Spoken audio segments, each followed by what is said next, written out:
Marshall here. Welcome back to the Realignment. Earlier this year, I spoke with Johns Hopkins University professor and Niskanen fellow Steve Teles about something called the abundance agenda.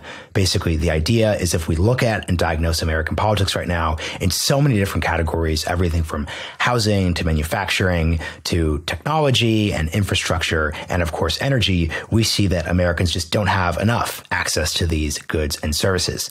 The abundance agenda is putting forth this idea that if we orient our politics and policy around providing these goods, we could move past the division of the post-2016 era.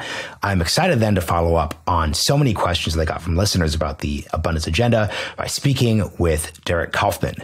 Derek is the founder of something called the Inclusive Abundance Initiative, and we build out all of the scaffolding around the abundance agenda and, of course, answer the question of where listeners who are interested in these areas can go moving forward. Hope you all enjoy the conversation, and a huge thank you to the Foundation for American Innovation for supporting the work of this podcast. Derek Kaufman, welcome to the Realignment. Thanks. Great to be here. Let's start here. What is abundance? That's a great question. I think abundance is anti-scarcity. And I think the reason that there's so much talk about abundance recently is because it emerged out of the response to the pandemic. In the pandemic, we experienced scarcity viscerally and firsthand. Everything from not being able to buy toilet paper to not being able to buy computer chips. If you looked at rents, they went through the roof because we didn't have enough housing. And if you lived in a state like California and needed to file for unemployment insurance, you weren't able to do so because antiquated systems collapsed under the crush of applications.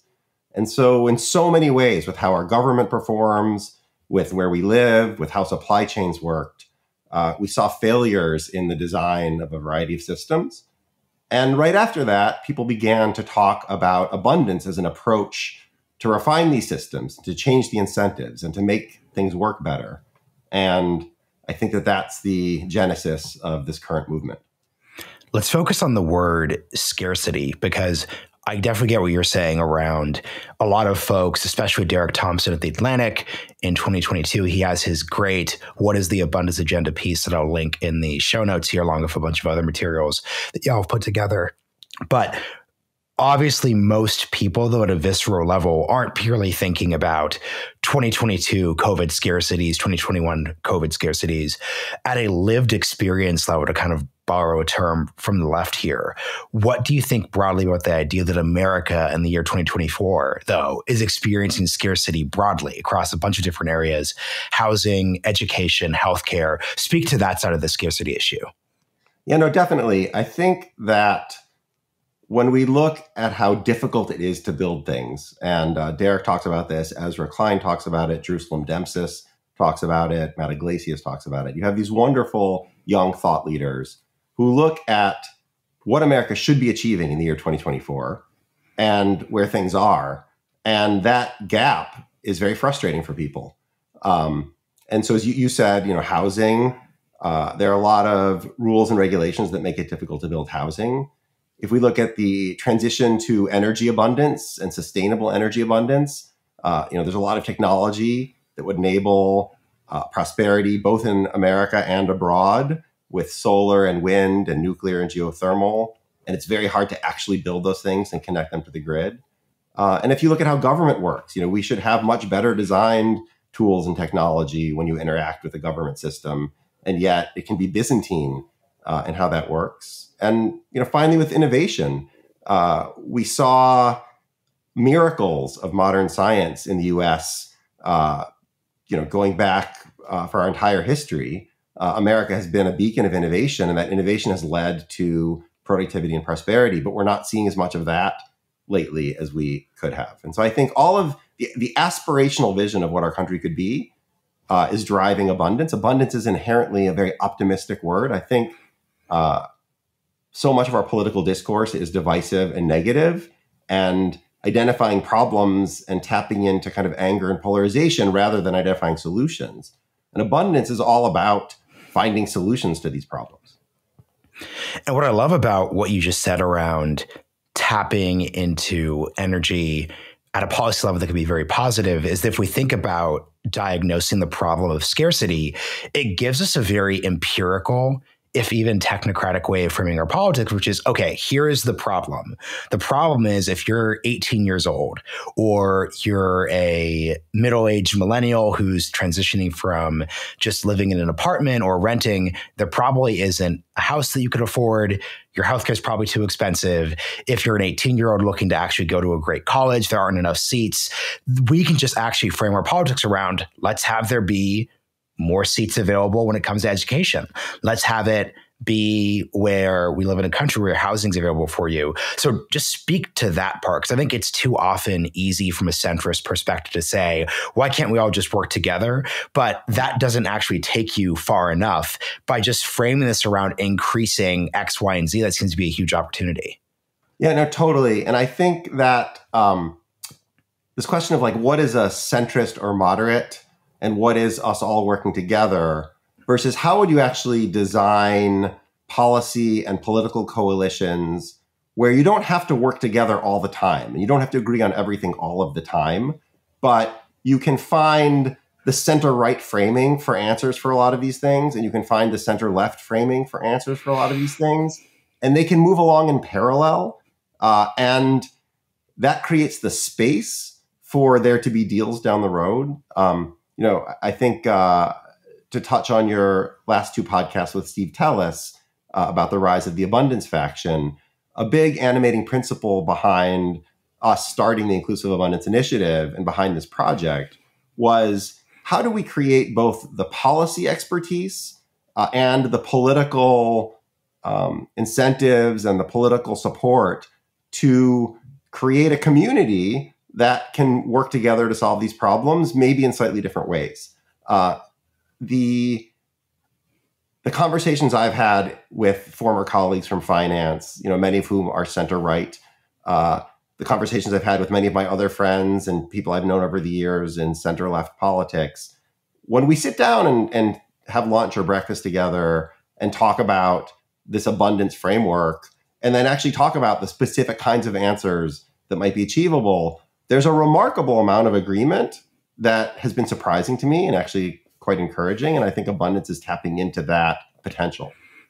Let's speak to the center issue, because the key way of understanding much of Western politics after 2015, Brexit, Bernie Sanders, Donald Trump, is just a deep, deep, deep dissatisfaction with the status quo. And what I like about the abundance agenda and the way you're framing this is it actually offers a quote unquote reasonable way of the center defined as, hey, what's this broad space where we can work across ideologies to actually deliver, that isn't just, hey, let's make it 2012 again and have us read a bunch of Thomas Friedman columns saying we need to reduce the debt and deficit. Not that that isn't important, but I think there's just a version of centrism, which from a political galvanizing purpose, I think from an activating the energy of activists and young people just isn't there typically. Speak to the weird way that the abundance agenda could merge both centrist technocracy and solutionism with anti-status quo attacks that people from, like, let's say the further left and the further right,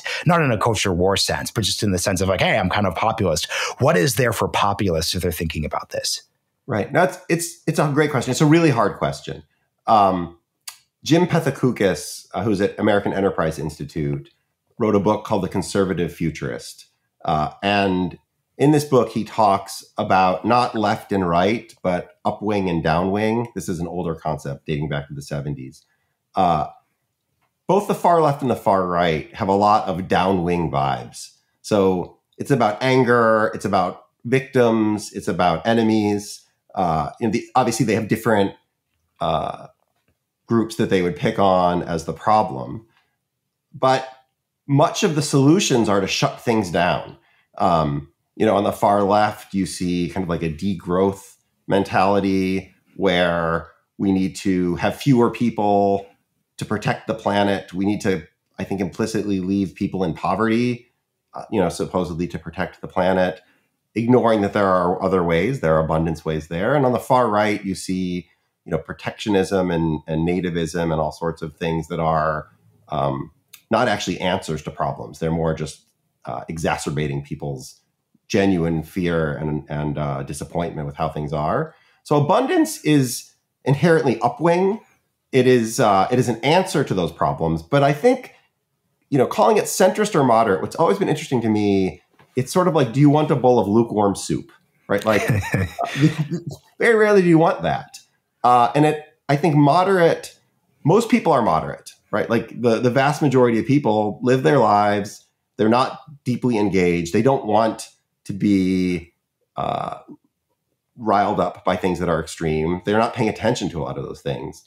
But the problem, as you say, is centrism or moderation or compromise. It's hard to be like a passionate moderate. So a lot of the energy and abundance, I would say, is like, what do more intense, bold moderates look like?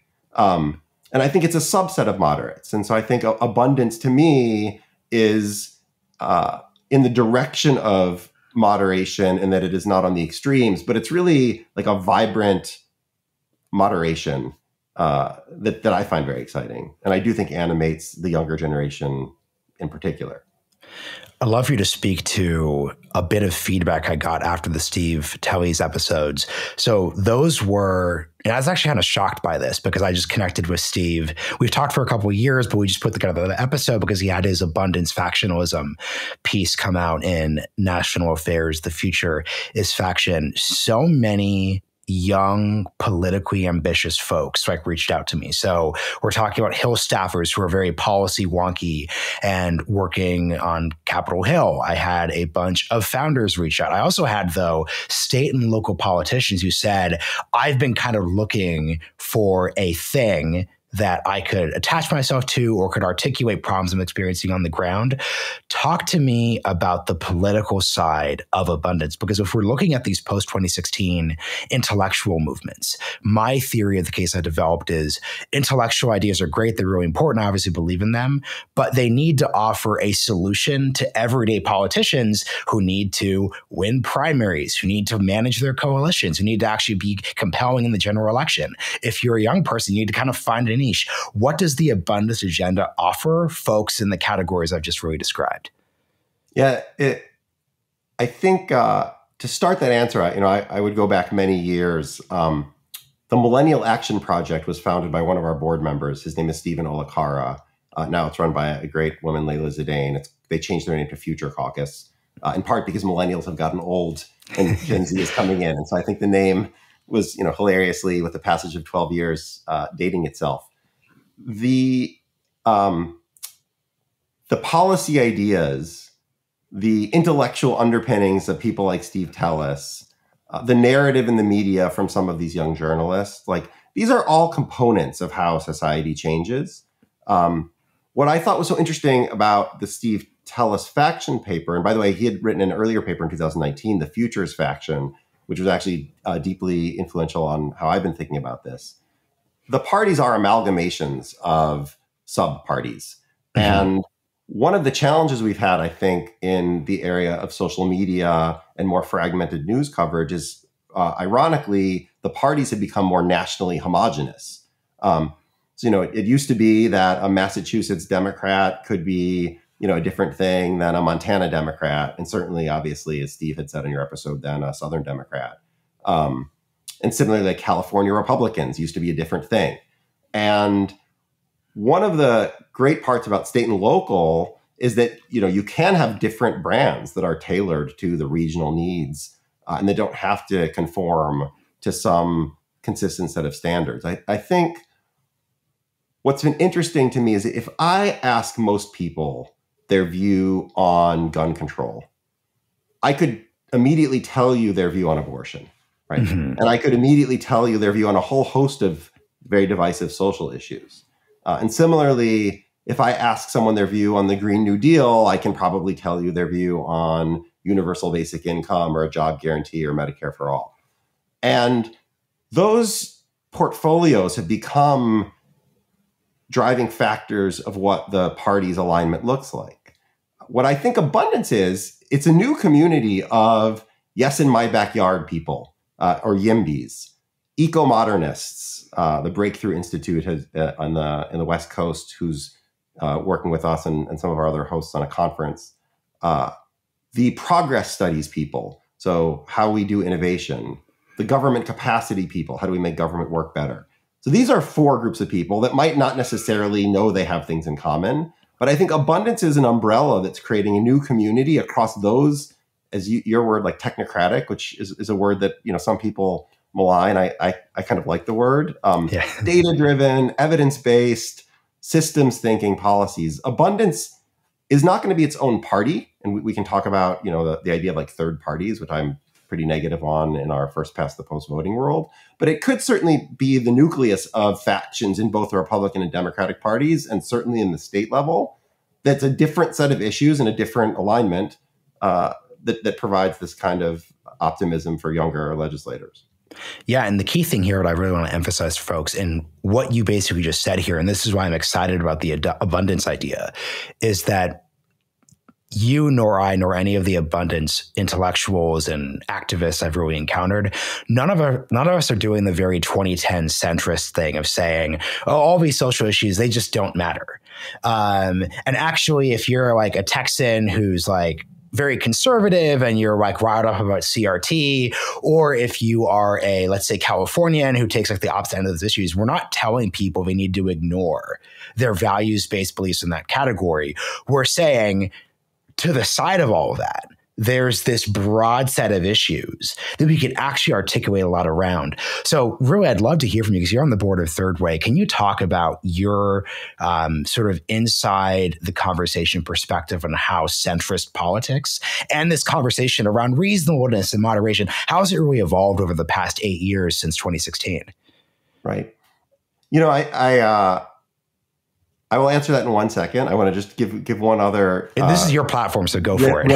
riff on the theme. So, I was in Texas in February for YIMBY Town. So this is Yes in My Backyard Town. It was 600 housing policy, housing advocate, state and local legislators, some national people. I moderated a panel on federal housing policy with some people from Brookings Metro and Niskanen.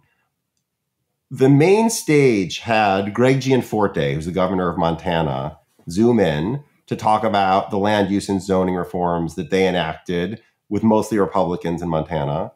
And Scott Wiener, who's a California, San Francisco-based state senator, zoomed in and talked about some of the pro-housing reforms he's working on.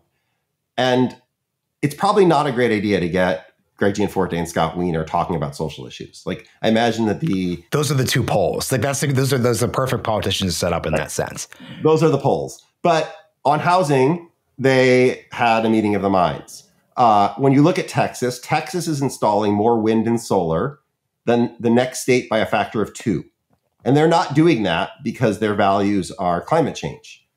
And so to me, those issues that you don't want to ignore, to the extent that you can find people that you disagree with on things, but can work with on other things. Like, this is not some sort of Pollyannish nirvana, but to get stuff done and to turn the temperature down a little bit by saying, we don't agree on a whole lot of things, but we can work together and agree on this. And instead of dehumanizing the other person, you can actually say, look, I'm happy to partner with you here while I'm trying to fight you on this other thing. I think it's a very powerful force in politics. And now I'll answer your question. So much of our politics in the last 8 years has been an increasing level of dehumanization of the opponent.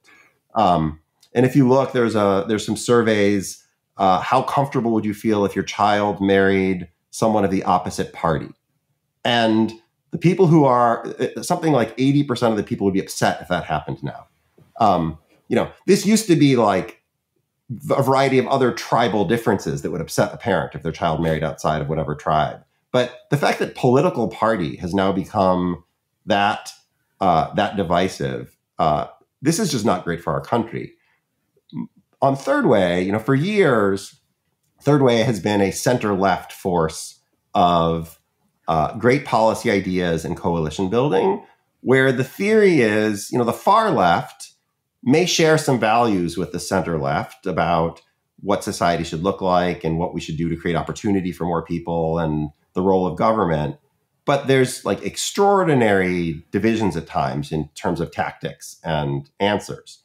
And third way has been of the view that, winning national elections in a country where you have a geographically weighted Senate, and which, kind of upweights rural Americans, looking at the fact that, 2/3 of the country doesn't have a college degree.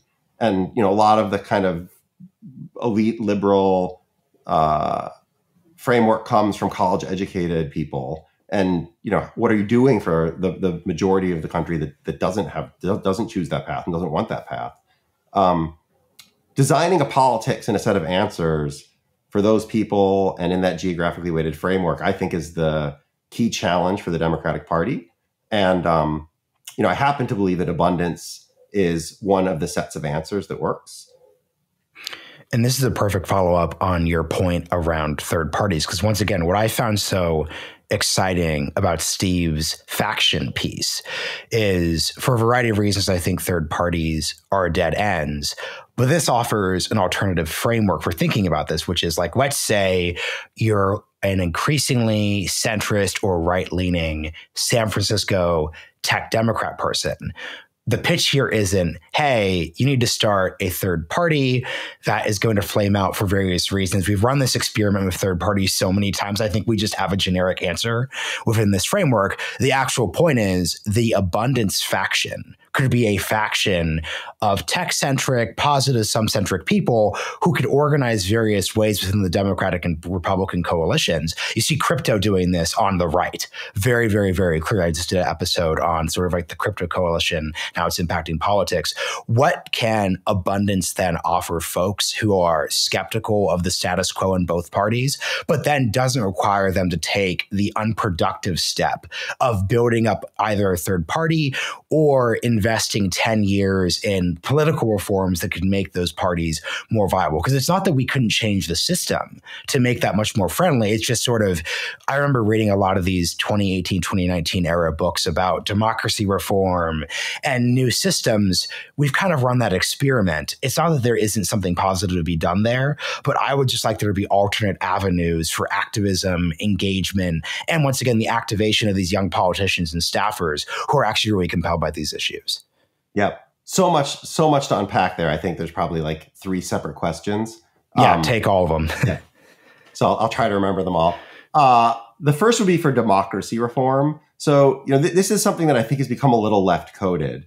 And obviously, democracy is a little bit of an abstract concept for most people. Mm-hmm. The question is like, what is government doing for you? Do you feel like it's a positive influence in your life?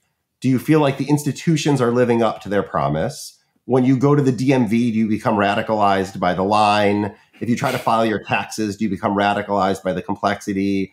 If you need a social safety net benefit, do you get caught in the thicket and the maze of difficulty in filling out the forms? Like, this is democracy. And reinvigorating our institutions is one way to make democracy more popular. The other thing is our primary process does produce very extreme outcomes in low turnout, deeply polarized districts. This is a systems choice. Like, you don't have to have low turnout partisan primaries. They disenfranchise lots of people, especially if you look at like a deeply red or deeply blue state.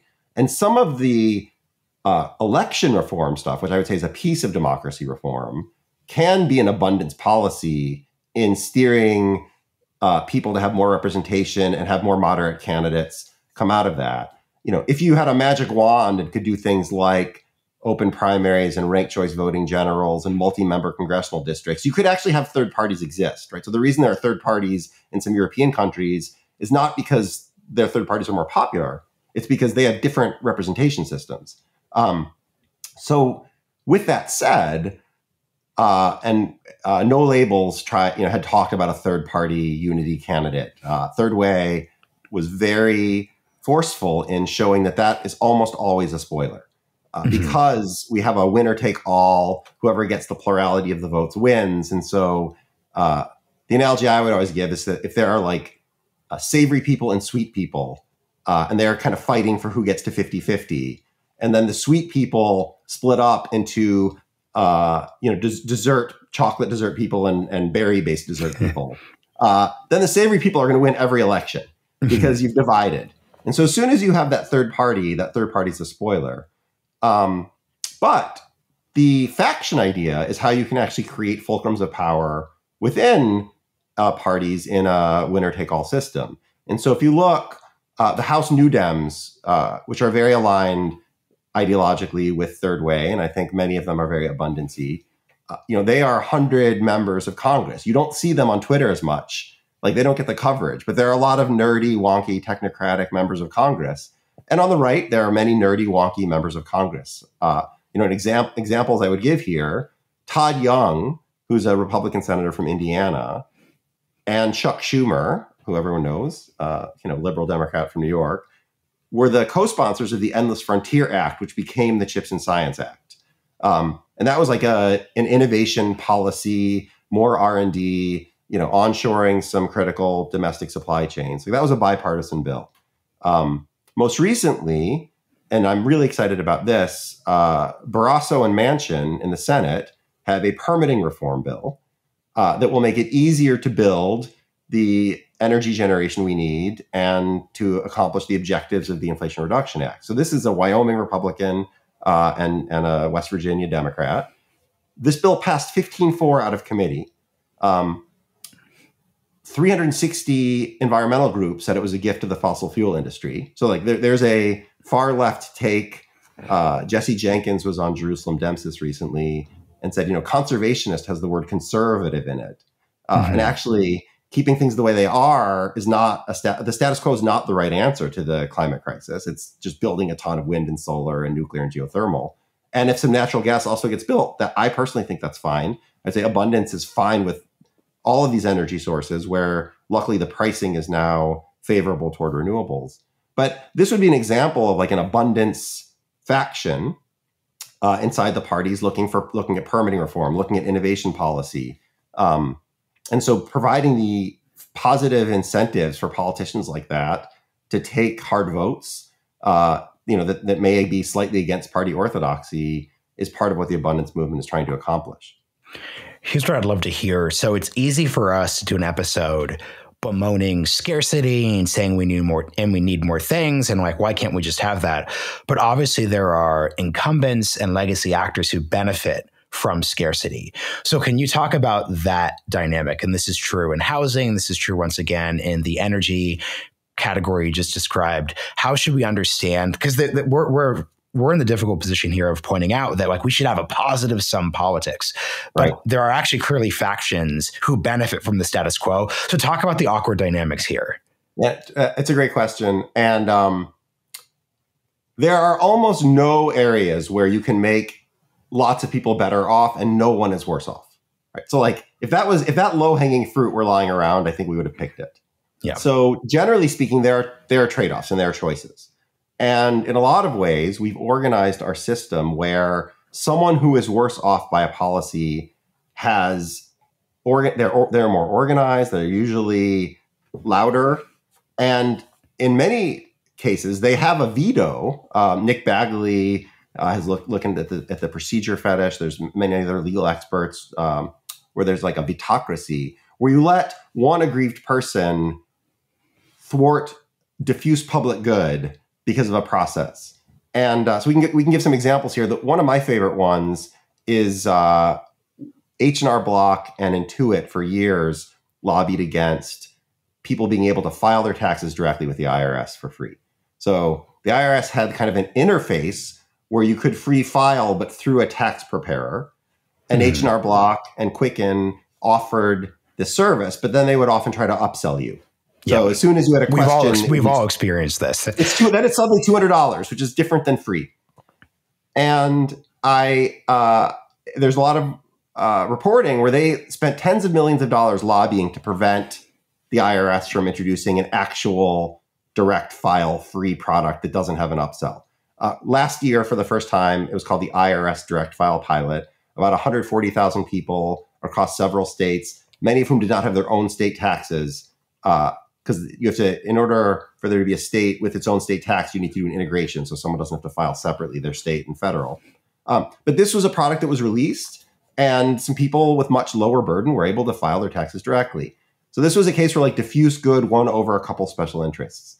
There are transmission projects that would connect tons of energy generation to population centers that have been blocked because of a 20-acre wetland where the transmission line was running through it. And a very local environmental group said, this 100+ mile line can't exist because of this 120 acres of wetland.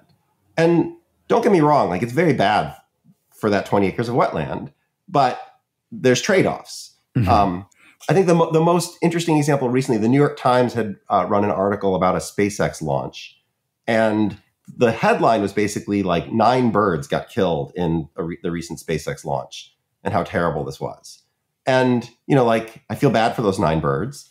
But to say we shouldn't have global internet because of 9 birds feels like a weird trade-off. And so I think part of what abundance is like, how do you organize patriotic people who want to do their civic duty for the public good to have the financial resources, the narrative, the political power as an antidote to the other existing special interests that are often trying to block these things. And the key thing of what you just said is that I don't think you're advocating for a system where in any case we say, screw conservation, forget the birds, et cetera, et cetera, et cetera. It's just that if we actually look at what's happening in our policy conversations right now, there is not a clear illustration of the trade-offs between the wetland and those 100 miles of transition.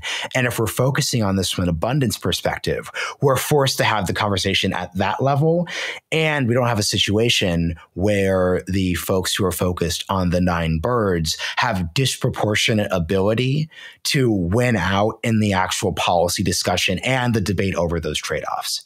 Yeah, and I love the environment. I love the planet. I think it actually is deeper, where if your actual goal is to live in a beautiful planet with less carbon emissions, you're going to have to build a lot of wind and solar to accomplish that. And if you focus on a few tortoises that will be disrupted by a giant solar installation, like many countless times that of animals will die in the counterfactual world where you don't build that. You just don't see them. They're not tangible. And so I think a lot of this is the opposition is part kind of an ideological purity, part some sort of, Malthus-driven scarcity mindset. And part of it is just a failure of imagination and a failure to understand the data that in the world where we aren't rapidly deploying clean energy, we're doing much more harm to the planet than any of these local, kind of like hyper conservation driven groups would see. And so I think that it's not about running roughshod over the environment. It's not about full scale deregulation everywhere. It's about really like targeted fixes to the system that unblock and ungate progress, where that progress is a pro-planet, pro-climate progress, or that progress is housing affordability, where maybe the person across the street doesn't have the same view they used to have. And so they show up at the community meeting. The 200 people who are going to have an affordable rent, an attainable house they could afford down the block don't show up at that community meeting because they don't even live in the community yet, right? So like there are processes that are supposed to be, and I think initially were well-intentioned to engage communities so that we don't do some of the terrible things that were done in the last century. It's not Robert Moses bulldozing entire communities because he has a specific undemocratic vision of what New York should look like. Right. And so we went to sort of our answer to that was to start creating more and more rules and regulations and more processes. But we've taken it to a point where those have become undemocratic rather than the Robert Moses version of undemocratic. They've created like a weaponized people who have the time to show up in the meeting, the resources. It's actually like the opposite if we were trying to protect. And then the people who are hardworking and can't yet afford to live in that community, elect a regional representative that they feel will represent their interest, who wants to pass some land use and zoning, but there's still some part of the community input process that kills the project. Like this is not a democratic process, and it's not a process that produces, the best societal outcomes. And so I think abundance is how you identify where those processes are badly designed, how you're really thoughtful that you're not sort of just saying, do everything. Like abundance doesn't mean do everything.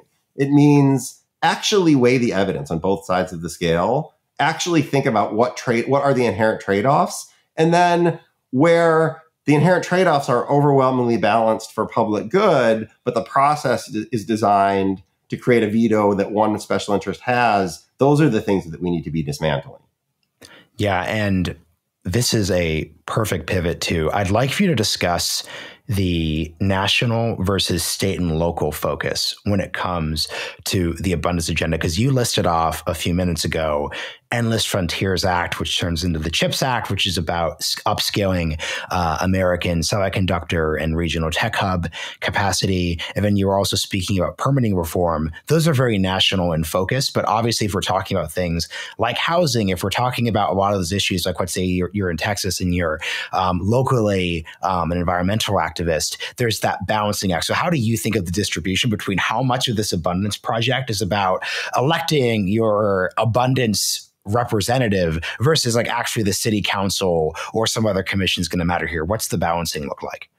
Right. So we have a giant society and lots of problems and lots of people focusing on different pieces of the problem. So there's a lot of energy in the abundance movement coming out of California. I live on the East Coast. California is very, very far away. There's that old New Yorker cover, the New Yorker's view of the world, where it kind of ends on the West Side Highway, and then there's like a little sliver that goes through the Midwest and California and Japan.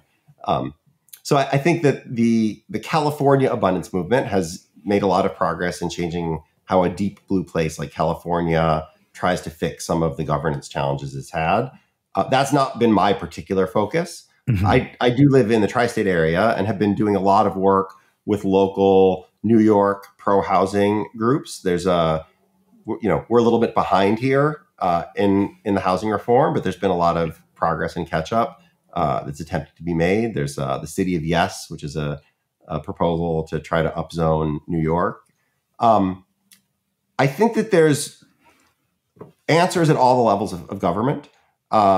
Because of my own personal network and background, the Inclusive Abundance Initiative has been primarily focusing on federal policy to start and then supporting partner organizations doing amazing work. So I would say for housing, there's a group called Welcoming Neighbors Network that's doing amazing state-by-state housing in Montana and Arizona and Hawaii and Colorado. So organizing coalitions of, both kind of center-right, free land use people and center-left housing supply is the number one driver of cost of living and affordability, and downstream from that, homelessness. So you get these coalitions.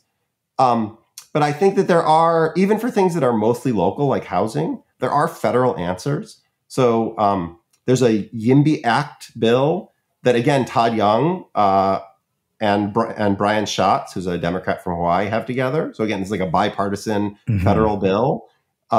There's another bill removing regulatory barriers to housing that was introduced this year. Many of our partners were involved in that.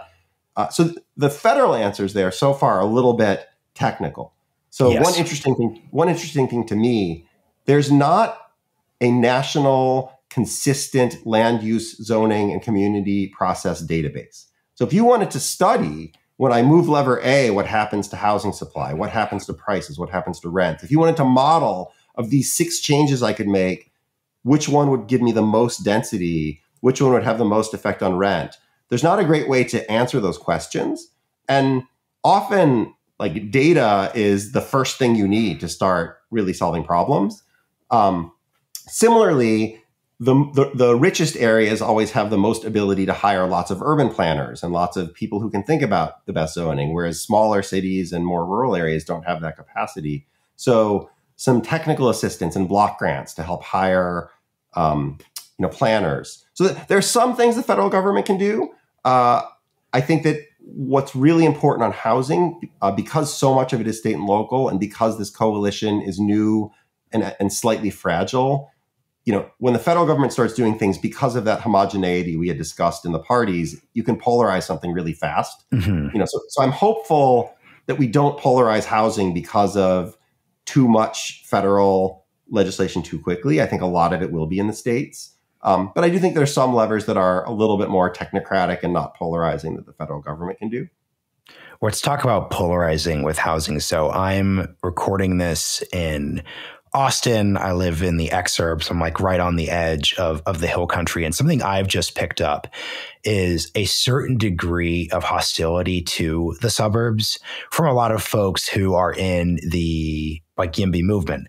Obviously, this is a degree of like polarization. So if you're coming from like an urban region, and obviously millennials and Gen X have like their own unique relationship to the suburb from like a, American Beauty, 1990s, you're deadened during your long commute. But this is like a reality of the cultural polarization.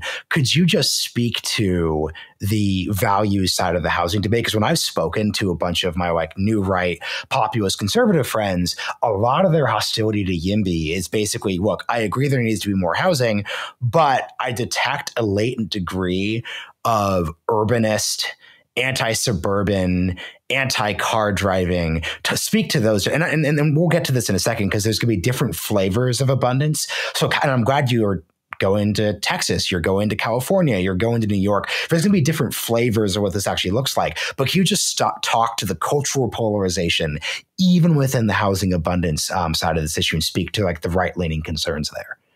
Yeah. This is tricky. I think that you had highlighted kind of a lot of the underlying factors of some of that polarization.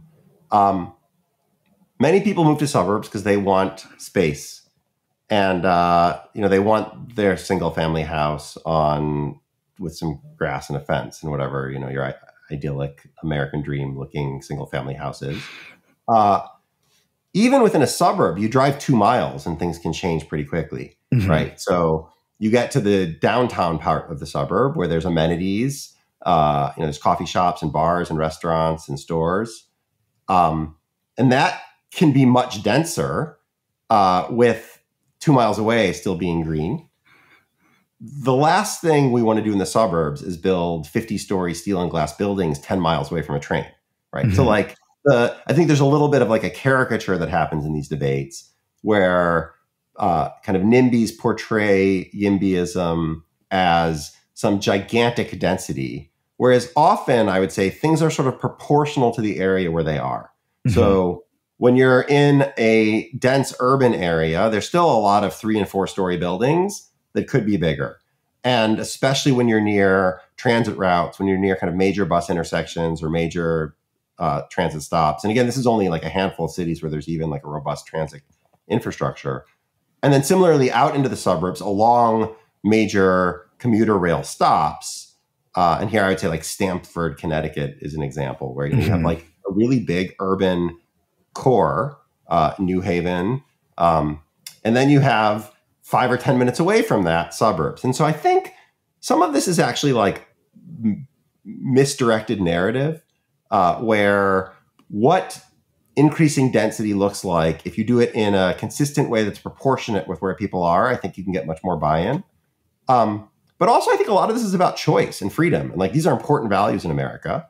Mm-hmm. And, if you want to live on 5 acres in the middle of nowhere, you should be able to live on 5 acres in the middle of nowhere. Like no one should, force you to live next to a 50-story skyscraper.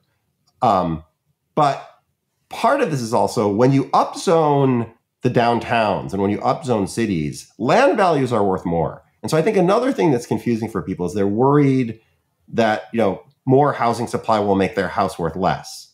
And people would say, well, obviously that's the point. If you're building lots of apartments and lots of houses, and the goal is to make rents go up less or go down, doesn't that hurt the value of my house? And, there I would just say, like, if you ask the hypothetical question, if you plopped your single family house in a suburb in the middle of Manhattan, would you feel like you were financially better or worse? Like if you own that, obviously be way better off, right? Because like your house would be worth less, but the land would be worth so much more. And so I think really understanding all of the nuance here of both people's preferences, but also the economics of what happens when more density occurs, and to think about how that density could be done in a consistent way with proportionality rather than something that's egregiously sticking out of the horizon in a way that's out of context. Like I think those are important considerations. Yeah, 2 things in response before we go to the next question. A, I appreciate your point that at a certain degree, part of the answer is the narrative one.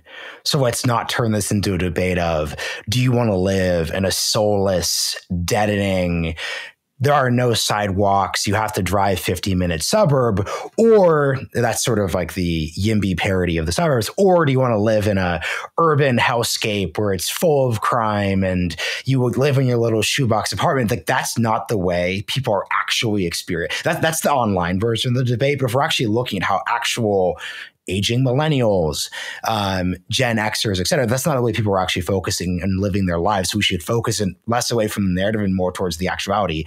And two, when you were describing upzoning in the suburbs, I was just thinking of Tyson's Corner, Virginia. So when I moved to DC, I lived in Falls Church, Virginia, which is just sort of like a commuter suburb into DC. It's a 20-minute orange or silver line into downtown DC. 3 miles away, you have Tyson's Corner, which if you go to the DC area, you'll see that they've expanded the Silver Line out. So now it goes all the way to the airport. You actually do kind of have tall buildings because you have a bunch of like corporate headquarters there. There's a big Capital One building. There's a really big mall. There's a Founding Farmers.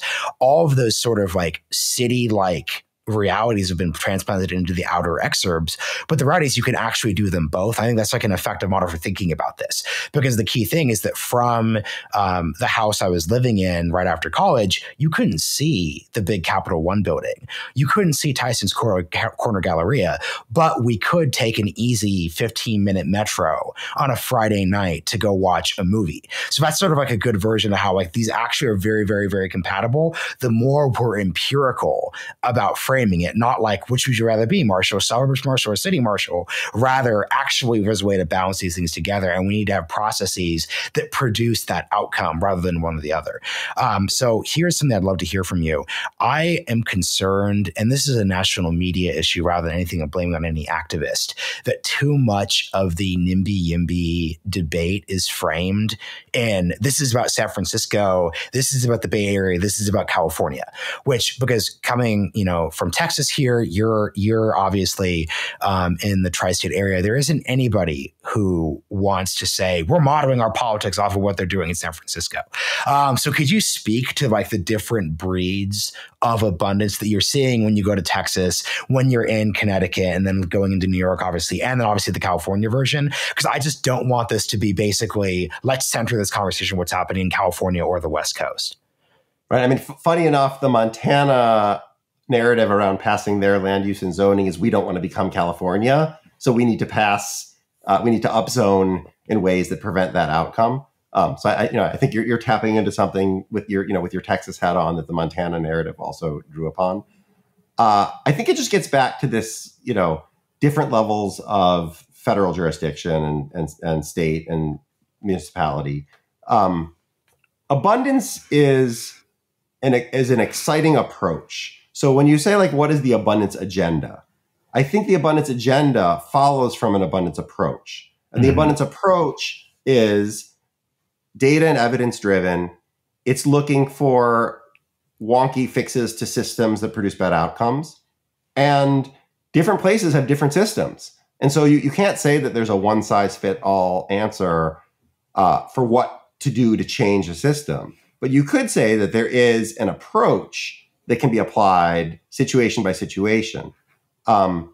When you talked about the energy that you've seen in this from Young Hill staffers, so one of our programmatic offerings at the Inclusive Abundance Initiative has been some happy hours in DC and in New York, and we had like 100+ people show up, congressional staff, think tank people, business people, foundation people, philanthropists, getting together with excitement around rising to this moment to build out this community. But it is still pretty small. And I think that one of the questions in terms of like how you get it into more states, how you get into more cities, how you have it fit the flavor of that area, what the federal answer is in ways that preserve the coalition and expand the coalition and create space for deals to happen, is really bringing more people in. And, when I look at a lot of the well-funded issues, there's a ton of think tank effort and a ton of advocacy effort in climate and democracy reform and a lot of social issues. Like there's huge amounts of money. And then when I say how many people are working on making Congress have the capacity to create the right level of technical detail after this Supreme Court case around Chevron deference. So it used to be that Congress could delegate to agencies rulemaking, and now the court has sort of asked Congress to do more of that itself. But congressional staff has basically been cut in half over 40 years. And so like they don't have the expertise. So I pick this, I know it's like a narrow thing, but people on the right, Yuval Levin at AEI is doing a lot of work on giving Congress more capacity. Jen Pahlka, kind of center left, same energy. So we have these like threads of let's make Congress work better to respond to this moment of the post-Chevron case. Let's make federal agencies hire better people and design better systems. Like let's really just invest in the underlying infrastructure and how our government works. Let's have better planning and zoning in cities. Let's fix these processes. So all of these are answers using an approach that will produce slightly different specific policies and specific outcomes. But we need more. We just need more people, and we need more resources flowing into it. Speaking of Jen Pahlka, Jen's obviously very pro abundance, but she and I recently got into a private, but like slightly a slight argument about state capacity and the abundance agenda. So she was thinking abundance is one thing, state capacity is another thing. I actually think they're kind of the same thing. So for example, and this is really the most pessimistic thing about the California project, and this is a 40-year thing, which is it's one thing for us to say, let's have high-speed rail. Let's have monorails. Let's build more housing. We can all agree on that. But I think what we've learned from California is and this is true of New York City and subways, there's a huge gap between our desire for abundance and our ability to actually implement. So can you talk about the state capacity agenda and how it actually intersects? Not asking you to take a side on Jen and my like very sort of, that's more of like a branding thing than an actual like wonky policy thing, but just talk about how these things intersect when you take a step back. Yeah. So if I will take the liberty of defining abundance as like a systems thinking approach to combat scarcity, then I don't see how government capacity, and by the way, I prefer to use government capacity to state capacity, in part because state capacity sounds like state capacity to a lot of people. And I think there's a federal government capacity angle. State capacity also sounds like a little bit Soviet to me. It's in the name. Right. We don't want like bigger government. So we want government to work better. And I think the center left and the center right can disagree on the size, but I think there's a lot of agreement that we should hire better people. We should design our systems better. We should use more data and analytics. We should have like a customer-centered design focus where the customer is our citizens. In order to accomplish your goals, you need a well-functioning government. You can debate the role of government. And so like I think that to me is orthogonal to the question of whether it should be good. Yeah. And back to the question of like democracy and civic engagement.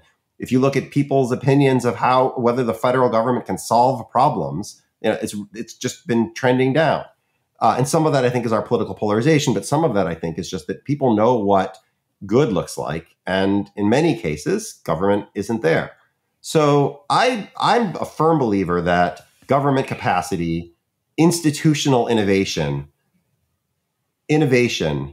are all part of abundance. And it's not just about building more housing and building more energy. So the supply side progressivism part of abundance is more getting stuff in the real world built, atoms, not electrons.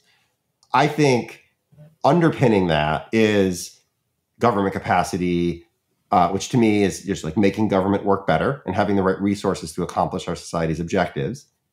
And some of the innovation policy, like what the federal role is for science funding, how various governments can create startup cultures around their research universities, to bring tech into the world. A lot of work I had done with Chips and Science was around these regional tech hubs. Like, how do you create cycles of vibrant dynamism and growth in more places in America, so we aren't torn apart where people only live in a certain handful of winner-take-all cities? Like, how do you have more thriving regions in the country? So, like, I think abundance I would like abundance to encompass all of those things.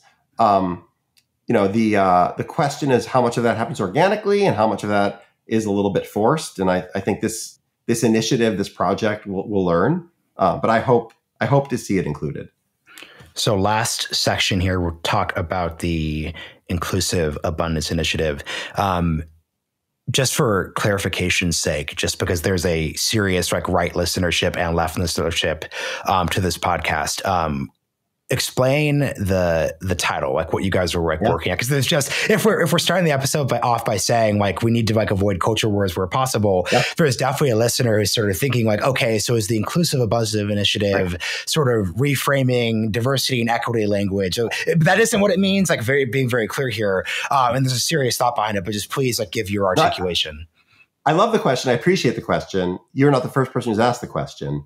The name was very deliberately chosen. And, the short answer I give when I'm asked is the inclusive word was meant to describe both the abundance and the initiative. And it's meant to be the dictionary definition of inclusive. And we're working as hard as we can to realize that aspiration on the initiative part, where if you look on our website at our partners, and if you look across the abundance champions that we featured, and if you look at the network of both policy experts and people in power that we're beginning to reach out to, I want that to be cross-partisan. I want that to be cross-ideological. When you say diversity, I want ideological diversity. I think that having lots of representation is really important in all things. And I've been learning constantly by talking to people who I haven't talked to in a while. When I was working in finance, there were many people who were more conservative than I was on the trading floor. When I talked to my wife's public health friend group, there are many people who consider me one of the more conservative people they've met. And I think that these conversations and having constructive dialogue where we're answering these specific self-imposed scarcity-driven challenges, there's a lot that both the right and the left have to offer.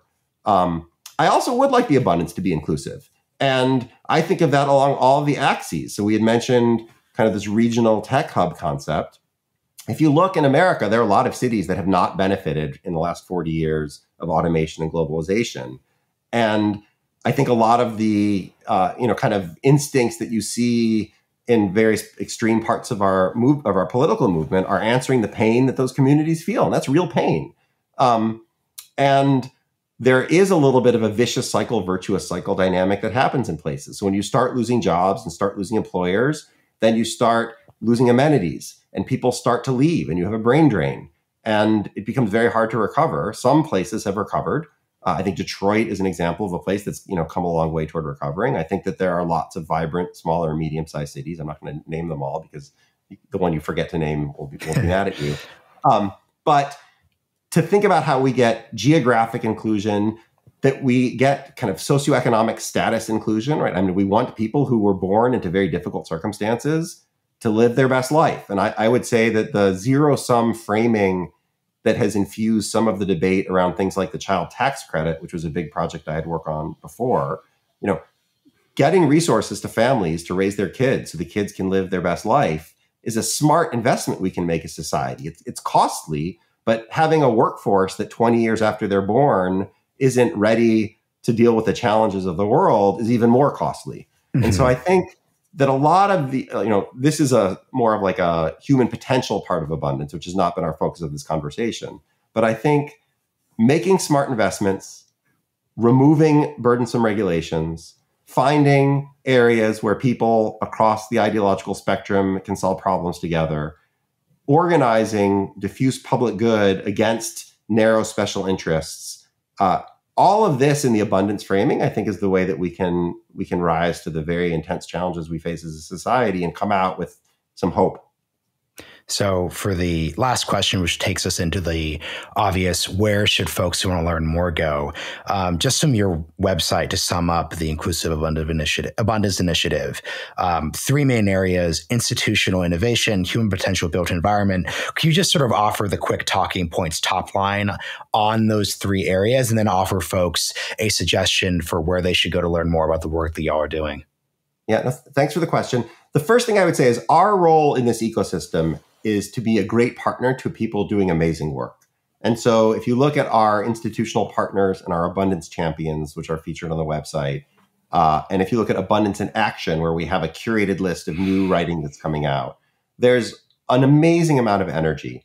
The partner think tanks that we are supporting and trying to lift up and amplify are doing great work across the ideological spectrum and across these issue areas. And I think that depending on what you're looking at, those different think tanks will have great work, and we're trying to feature the best parts of it.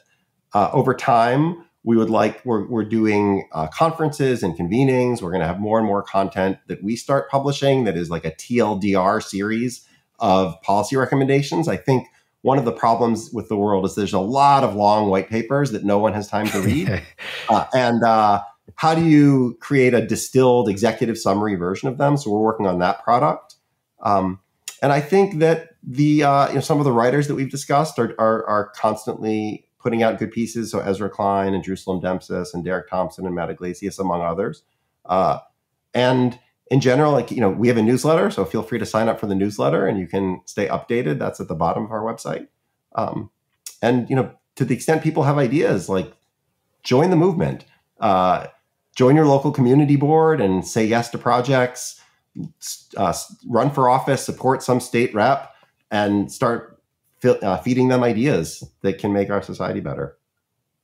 Yeah, and I'll just close with what I find to be so exciting about this project. Obviously, there are going to be all sorts of areas where when we zoom in, you and I may disagree, values, specific policies, specific geographies, et cetera. But what's cool about the abundance agenda is I think a lot of folks, especially folks who are attracted to this podcast, post 2016 have been kind of searching for a framework or a thing that we can embrace because clearly the status quo wasn't working. And this one, I actually think there's for example, nothing you've described on this episode is required. And then we win 2/3 of the Senate seats. And then we pass this big reform. Well, and then we get the perfect alignment of the Supreme Court and the president and the Senate and the House and the right mix of governors. We don't require the kind of deus ex machina aspect of that, which I think too many of the center, far left, far right. This isn't even an ideological critique. Too many post-2016 efforts just fell into that trap of needing some magic thing to happen on the timeline that people are speaking of with urgency.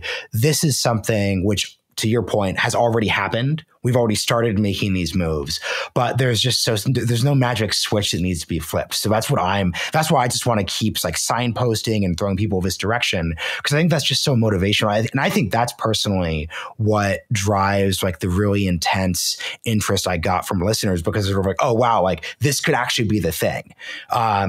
So that's so huge. So please close out however you'd want, because I think that's just so motivating.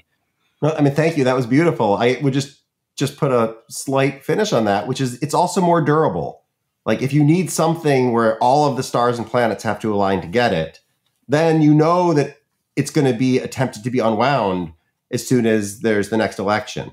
Yep. And I think the pendulum constantly swinging back and forth, and then the fact that everything is a fight to the death because the thing that you did is going to be destroyed, this is very fragile.